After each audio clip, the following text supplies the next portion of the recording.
দেখতে দেখতে আমার মেয়ের ৩ বছর পূর্ণ হয়ে গেল। তো বিকেলবেলা ওরা তো অনেক বেশি বায়না করতেছে কিছু খাবে বাহিরে গিয়ে, তাই আমরা ২ বোন রেডি হয়ে বললাম চল তোদেরকে নিয়ে কিছু খাওয়াই নিয়ে আসি। আসসালামু আলাইকুম, সবাই কেমন আছেন? নতুন আরেকটি ভিডিওতে সবাইকে ওয়েলকাম করছি। দেখতেই পাচ্ছেন বাচ্চা কাচ্চারা ওরা তো অনেক বেশি খুশি, কারণ ওদেরকে বাহিরে নিলে বা রেস্টুরেন্টে খাওয়াতে নিলে তো ভীষণ খুশি হয়, কি বলবো ওদের কথা।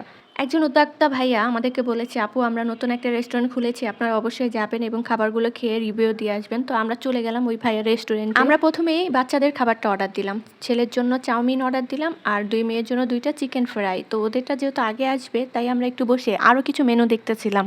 এরপর বোন বলল, আমি একটা ফ্রাইড রাইস অর্ডার দিচ্ছি, তুমি কি কিছু খাবা? আমি বললাম না, তুমি একটা অর্ডার দাও, ওইটা যদি আমার কাছে ভালো লাগে তাহলে আমি পরে অর্ডার দিব। আর এদিকে পাশে একটা স্বপ্ন সুপার শপ ছিল, বাচ্চারা তো দেখে অনেক বেশি বায়না করতেছিল ওখানে যাবে, তো ওদেরকে নিয়ে গেলাম। এই যে ওদের পছন্দের জিনিস নিয়ে চলে আসছে। একদিক দিয়ে ভালোই হয়েছে, এগুলো নিয়ে ওরা ব্যস্ত ছিল, একদমই নড়াচড়া করেনি, তা না হলে পুরো রেস্টুরেন্ট মাথায় করে রাখে। তো যাই হোক, দেখতে দেখতে আমার মেয়েটা সত্যি বড় হয়ে গেল, হয়তো একদিন বিয়ে দিয়ে দিব, তো আল্লাহ বাছাই রাখুক। তারপর হচ্ছে বাকিটা, সবাই ওর জন্য অনেক দোয়া করবেন। আমার মেয়েটা আসলে কি বলবো, আমার জীবনে একটা অন্যতম গিফট। ওকে পেয়ে আমার জীবনে যত অপূর্ণ জিনিস ছিল সব পূর্ণতা পেয়ে গেছে। তো আলহামদুলিল্লাহ, আল্লাহর কাছে লাখ লাখ শুক্রিয়া। খুব তাড়াতাড়ি খাবারগুলো চলে আসছে। তো আমার ছেলে আর কি, আমার ভাগনা, ওর চাউমিনটা অনেক পছন্দ করে, ওই খাবে, খেয়ে রিভিউ দিবে কেমন হয়েছে। ও বলেছে ওর ভালো লেগেছে, আমাদের কাছে আসলে অতটা ভালো লাগেনি। এই তো এদিকে যেহেতু ও খাচ্ছে, আর এদিকে আমি এই 2টা চিকেন ফ্রাই 2 মেয়েকে সুন্দর করে সস দিয়ে খাওয়াই দিব। ওরা আসলে নিজ হাতে খেতে চায় না কোথাও গেলে। ছেলেটা মাশাআল্লাহ খেয়ে নেয়, মেয়ে 2টাই দুষ্টামি করে। আমি কখনোই আমার মেয়ের জন্মদিন পালন করিনি, কারণ এটা আমার একদমই ভালো লাগে না। ছোট মোটো কেক এনে ওকে খাওয়াইছি,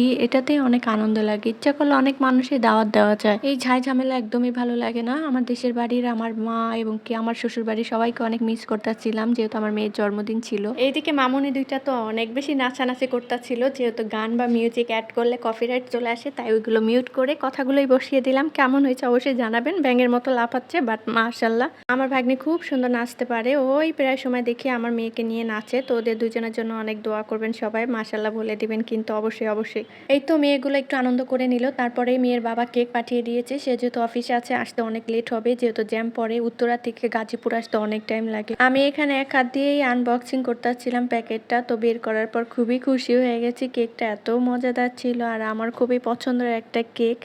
আমার বোন বলেছিল সেই বাসায় কেকটা বানাবে, কিন্তু অত ঝামেলা তাকে আর দিতে চাইনি, কারণ ছোট বাচ্চা নিয়ে হয় না, ওরা টানাটানি করে, ক্রিম খাওয়া শুরু করে দেয়। আমিও অনেকবার চেষ্টা করেছি নিজে নিজে কেক বানাইতে, কিন্তু বিশ্বাস করেন কোনোদিনও কেক পারফেক্টলি বানাইতে পারি নাই। কত আপুদের দেখি কত সুন্দর করে তাদের বাচ্চাদের জন্মদিনে কেক নিজেরাই বানায়, আমি যে কবে পারবো আল্লাহ মাবুদ জানে। তো যাই হোক, কেকটা কিন্তু অনেক মজাদার ছিল। এই যে আমার মেয়েগুলো উপরে থেকে চকলেটগুলো টেনে নিচ্ছিল, ওদের খাওয়া দেখে অনেক ভালো লাগে। মেয়ের বাবাকে বলেছিলাম আসতে, কিন্তু একদমই আসতে পারে নাই, অনেকটা লেট হয়ে গেছে। ভিডিওটি ছিল 1 মে, তো ওই দিনেই আমার মেয়ের জন্ম হয়েছে। আজকে এই পর্যন্তই, ভালো থাকবেন, আল্লাহ হাফেজ।